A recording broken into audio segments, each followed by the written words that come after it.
What's up, guys? This is Rob James, and we are about to do a question and answers. Alright, first question is, Rob James, how did you get started in pro wrestling? Well, I've always been a pro wrestling fan ever since basically I was introduced to it. And I was a die-hard wrestling fan. I would tape wrestling every week. Me and my brother would alternate weeks on who got to tape WWE Raw. Well, it was WWF Raw at the time. And a few of my friends got together after school one time and formed a backyard wrestling promotion. We just fooled around in the backyard. We did it for about 4 years. And then one of the guys discovered a wrestling training camp in Maple Grove, Minnesota. He trained and wrestled for a year. And after he was doing it for a year, he was in a big match. I went out to see it, fell in love with the indie wrestling scene, and with his help, I was able to join the wrestling camp, which was MPW, and from there on out, I trained and had my first match in April or May of 2003. So I've been doing pro wrestling for 13 years, basically, and I mean, MPW is the same training camp that Eric Cannon, Ryan Cruz, Darren Corbin, Ben Saylor, John Johnson. There's many more that have trained at this training facility and are still wrestling now and are still some of the biggest names in the Midwest and some in the United States. Question number 2. Were you ever an amateur wrestler? Yes, I actually joined high school wrestling because I was a big pro wrestling fan. I knew it was different, but I wanted to try wrestling. And 9th grade through my senior year, I did high school folk style wrestling, and also a couple of those years I did freestyle wrestling, where I wrestled the likes of Chad Gable in a freestyle match. And let me tell you, I didn't win. Have I ever faced off against Venom in a pro wrestling ring? Now, if any of you know much about me, you know that Venom is my brother, and we have wrestled many times. But I can say that the last time I wrestled him was at First Wrestling, and I haven't wrestled for First Wrestling in over a year, and since then he's made big physical transformations, so I have not got to wrestle the skinny Venom. I have wrestled the fat Venom. Alright, so this one says, can you bend your knee to 0 degrees since you started training again? So, bending my knee is not the biggest issue. I've got almost all of my flexion back. So, if you mean by 0 degrees of getting it extended to 0 degrees, I have not been able to yet. But the last time I checked was when I had physical therapy.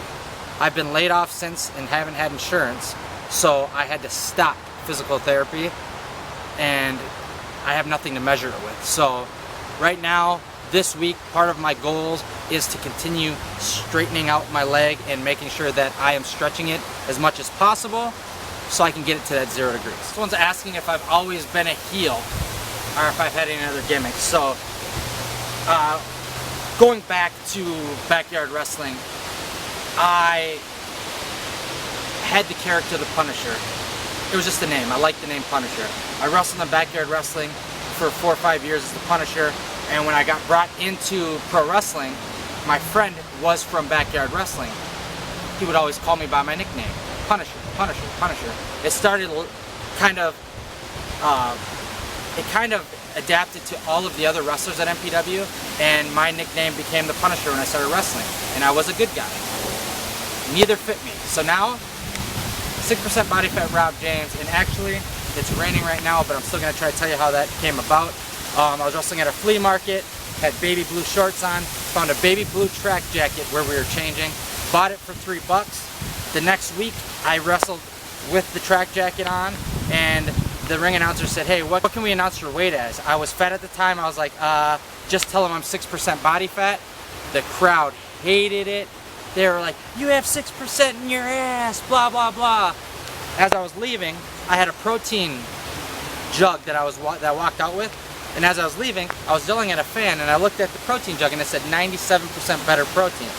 So I was like, you see, this says I'm 97% better than you.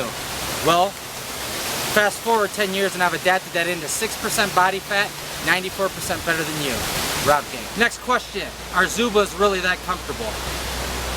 Come on, yes. They're the most comfortable pants I have ever worked out in, slept in, relaxed in, walked in. Anything that you could think of. These are super comfortable, great for Thanksgiving when you're going to eat too much, great for working out. They have shorts, they have pants, they have leggings. Zubaz.com, ladies and gentlemen, get yourself some of your own pairs. They are the official sponsor of Rob James. This question asks, you've posted an article on how weightlifting can affect depression, and what are your thoughts on that? Right after my injury, I was okay, mentally. A little down, but I was hopeful. I was so excited to get surgery done. I was like, great, I can start making that approach to getting back into pro wrestling. That's the start of my recovery. Well, after surgery, I actually got worse. And through that, started dealing with anxiety and depression. And I got to the point where I was having panic attacks. And if you've ever had anxiety, you feel like you can't breathe and you have no idea what's wrong with you. Through working out, lifting has been so beneficial to me that I hardly have any more anxiety attacks. And it was getting bad. It was like constant. So I truly believe that working out helps you not only mentally and physically, but also with mental anxiety and depression. Look into it. Get in a strength training program. You guys, if you need any help, reach out to me. I am now a coach for Herbalife, so I can help you with nutrition and also with some fitness advice. Depression is nothing to mess with. And before it gets serious, take control of yourself, guys. You need working out, even if you're a couch potato. The little bit will help, believe me. This next question asks, how has my journey been so far getting to where I'm at? Well,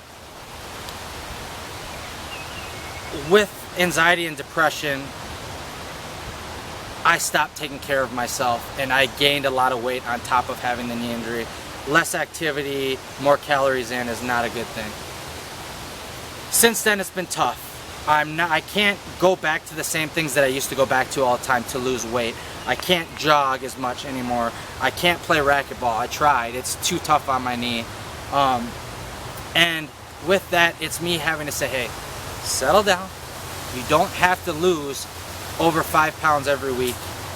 Just take care of yourself. And through that, I've been learning a lot about myself and getting okay with myself again and knowing, hey, listen, you have the motivation. You are now involved with a great support group with Herbalife. You will get there. So far, it's been rough, but it's getting better.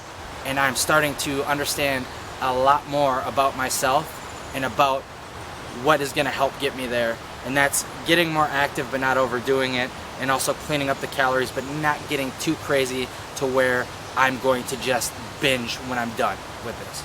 This last question is kind of a scary one.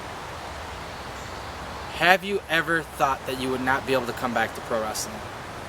That might have been what caused my anxiety and depression. Is after surgery, when I got worse, right away there was questions. Then I got motivated, and my doctor then told me after 3 months, the knee is strong, you are good to start jogging. The next day I go to my physical therapist and she's like, listen, your leg has not extended fully to 0 degrees yet. You should not run, you'll set yourself back. That just threw me off. Mentally, I took a big hit with that, and I started doubting myself. Will my leg ever straighten out? What happens if it doesn't straighten out? Will I ever be the same again in the ring? I got back in the ring recently to try some stuff, and I can't jump as high right now. I mean, mentally too. It's just I'm afraid to do certain things, and I did doubt whether or not I could get back to 100%. And this is a new experience for me, guys. I've never dealt with a serious injury. I've never had surgery, and with this comes doubts. But the more and more I work on this, and the more I work to get better and lose the weight to take pressure off the knee and work on the flexibility of my knee, and the more I've actually been able to get back into sports, I think back, okay, yeah, it hurts running to first base or jogging around the bases right now, but 2 months ago, you could hardly walk without a limp. Yeah, you have a little bit of a limp now, but that's because when you're overdoing it, your calf tightens up. So like, it's not where I want it to be, and it messes with my head sometimes, but I gotta remember I'm making the right steps, and I know right now, without a shadow of a doubt, I will be back in the ring in August, and I will be better than ever. Thanks for watching, guys. If you have any more questions that you want answered, please hit up my Twitter, links below, hit up my Facebook page, links below. And if you guys need help yourself with your own fitness journey or just overall being healthier, hit me up on either of those two or look down below. I'll have the link to my Herbalife website. Check out some of the products. If you have any questions about those or if you think those will benefit you, contact me and I will get you set up to achieving your goals in no time. Thank you, guys. Don't forget to subscribe.